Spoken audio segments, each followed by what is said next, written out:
किरातार्जुनीयम के प्रथम सर्ग के 27 श्लोकों का हमने अध्ययन कर लिया है। पहले की भांति आगे बढ़ने से पहले हम जो पढ़ा है उसका एक बार वापस अभ्यास करते हैं और उससे संबंधित प्रश्नों को हल करके उन्हें कंठस्थ करते हैं। और उसका पहला प्रश्न है, बलवानों के साथ की गई शत्रुता दुखद अंत वाली होती है, इसे संस्कृत में बताइए।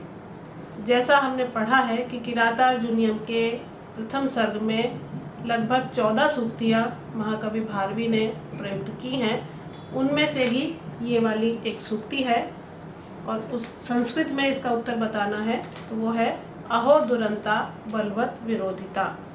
पहले भी मैंने आपसे कहा था कि सूक्तियाँ याद करनी है क्योंकि ये अवसर पाठिता वाणी होती हैं, उचित अवसर पर इनका प्रयोग किया जाना चाहिए और इसीलिए हमें जो सूक्तियाँ हैं वो अनुभवों के आधार पर रची जाती हैं और इसीलिए उन्हें सुभाषित भी कहा जाता है। तो ये सूक्ति है अहो दुरंता बलवत विरोधिता। अगला प्रश्न है, अर्जुन के पराक्रम का स्मरण करके दुर्योधन किसके समान व्यथित होता है? और इसका उत्तर है उरगह एव, सर्प के समान। अपने वक्तव्य का उपसंहार करता हुआ गुप्तचर क्या निवेदन करता है? दुर्योधन के प्रति शीघ्र प्रतिकारात्मक कार्रवाई की जाए, ऐसा वो युधिष्ठिर से निवेदन करता है। तो दुर्योधन के विषय में जो कुछ वो जानकर आता है वो सब युधिष्ठिर के सामने वो व्यक्त करता है और उसके अंत में वो युधिष्ठिर से यही निवेदन करता है कि अब अपने शत्रु के लिए आपको प्रतिकार करने के लिए उद्यत हो जाना चाहिए। युधिष्ठिर वनेचर के कार्य से संतुष्ट क्यों थे?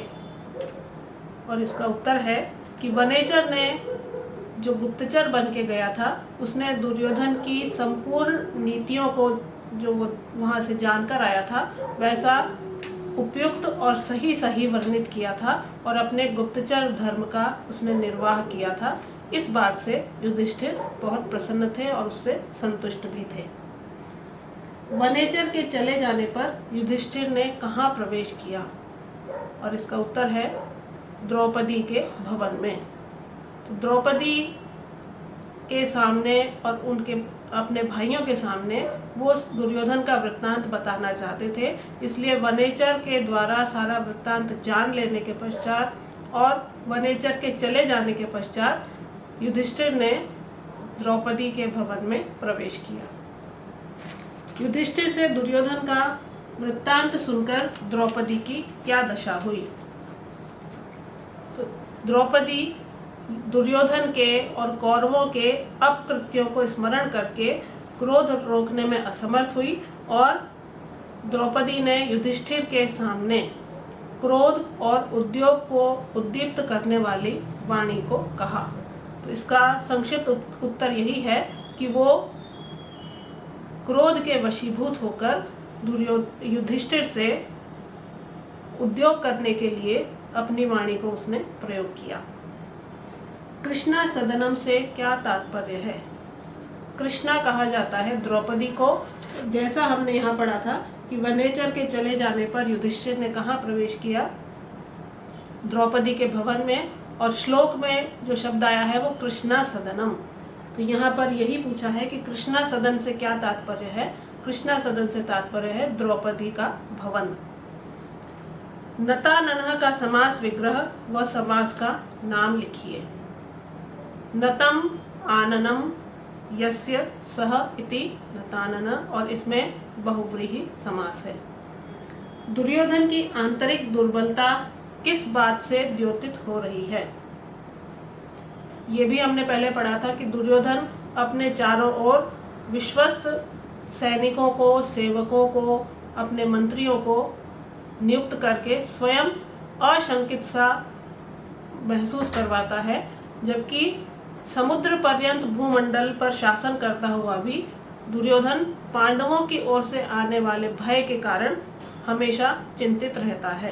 तो दुर्योधन की आंतरिक दुर्बलता इसी बात से द्योतित होती है कि संपूर्ण पृथ्वी पर उसका शासन है सभी उसके अनुकूल है, सैनिक बहुत उसके स्वाभिमानी है, ओजस्वी हैं, लेकिन उसके बाद भी वो पांडवों की ओर से आने वाले भय के कारण चिंतित है और यही उसकी आंतरिक दुर्बलता का द्योतक है।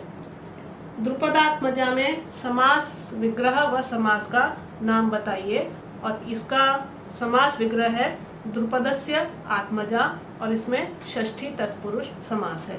तो ये कुछ प्रश्न हैं और इसके अतिरिक्त इन्हीं श्लोकों को पढ़कर कुछ प्रश्न आप बनाइए और उनमें कुछ प्रश्न ऐसे भी हों जिनमें व्याकरण का भी आपको ज्ञान हो।